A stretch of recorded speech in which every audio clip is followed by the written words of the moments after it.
Bon, salut à tous. Ça fait longtemps que j'ai pas fait de petite vidéo. Bon, aujourd'hui ce sera une petite présentation voiture. Voilà. Donc on va parler de la Volkswagen Bora. Donc édition Pacifique pour celle-ci. Voilà, donc je vous fais un petit tour. Donc elle a la peinture qu'on appelle le Black Magic, le LC9Z pour les connaisseurs. Voilà. Donc en fait, pour ceux qui ne savent pas, je pense que beaucoup le savent, mais on ne sait jamais, c'est une base de Golf 4 en fait. Châssis, intérieur, carrosserie. Il y a vraiment très peu de choses qui changent, à part la face, donc la face avant, le pare-choc, les ailes, le capot, la calandre, les phares. Mais sinon après tout l'arrière, tout le reste, vous retrouverez la même chose sur la Golf 4 Break. Donc la Golf 4 qui est aussi externe break, assez rare pour ceux qui ne connaissent pas.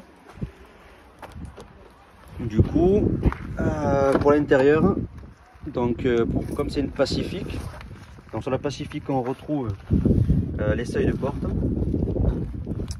les sièges donc qui sont les mêmes que sur la Match 2, voilà, les inserts en aluminium bleu, le volant normalement je pense qu'il y a un volant sur piqûre, mais bon c'est pas, je pense qu'il a été remplacé. On a le compteur sport de la Match 2, de la Golf 4 Match 2, mais en fait celui de la Match 2 il vient plutôt de la Bora, donc voilà, donc c'est le compteur de la Bora.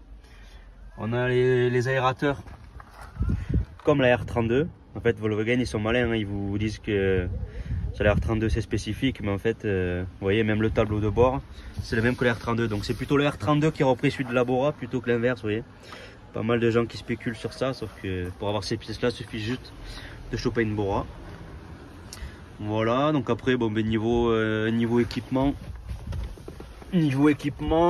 la Pacifique, je sais pas si toutes sont pareilles. Bon, j'ai déjà eu une Golf 4 Pacifique, c'était un petit peu différent. Celle-ci elle a l'autoradio bêta avec juste un CD. Donc le bêta en fait vous avez plusieurs autoradios sur les V. Vous avez le alpha, le bêta, le gamma en simple DIN, je parlerai pas des autres. Donc la particularité du alpha, il ne peut pas accueillir de chargeur CD, donc pas de bouton CD ici. Ensuite le bêta peut avoir un lecteur CD, et ensuite le gamma, il a d'autres fonctions en plus sur la radio, et il peut aussi accueillir un chargeur CD. Et quand vous avez le gamma, ça veut dire que vous avez 8 haut-parleurs, donc 2 dans les portières avant, et enfin 4 à l'avant, 4 à l'arrière. Voilà, petit accoudoir.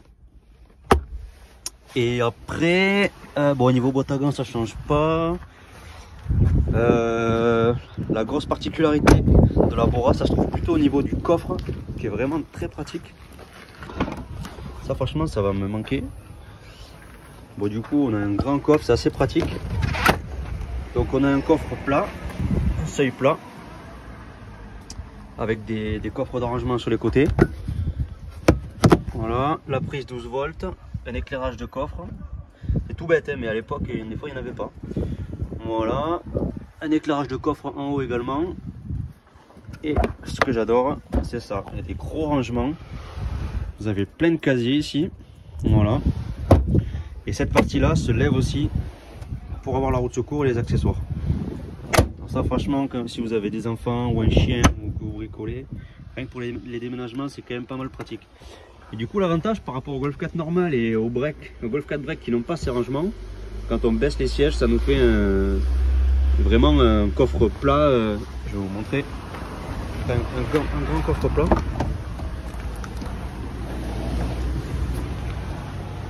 Voilà, donc ça fait vraiment un truc très pratique. Voilà, qu'est-ce que je peux vous dire de plus?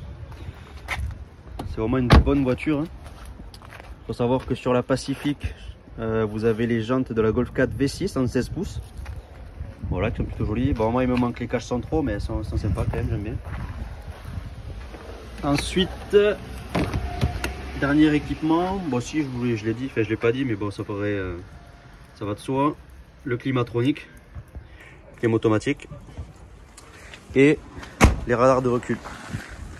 Donc comme sur la Match 2. Oui, c'est bien mis. Comme sur la Match 2.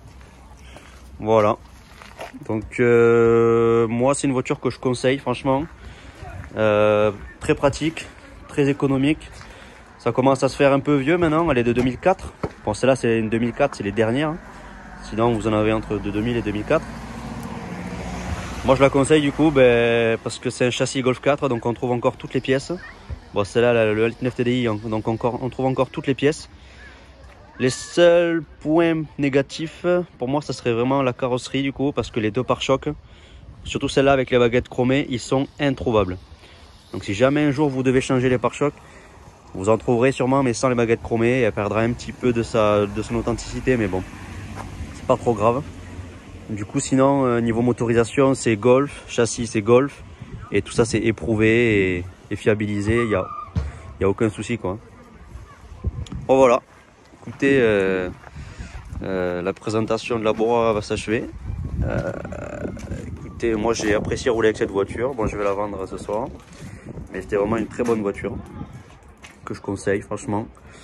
Tout simplement parce que la conduite, on conduit une Golf mais un peu plus grand et plus spacieux à l'arrière, donc c'est vraiment très pratique quoi. Et économique du coup. Voilà, allez, à plus.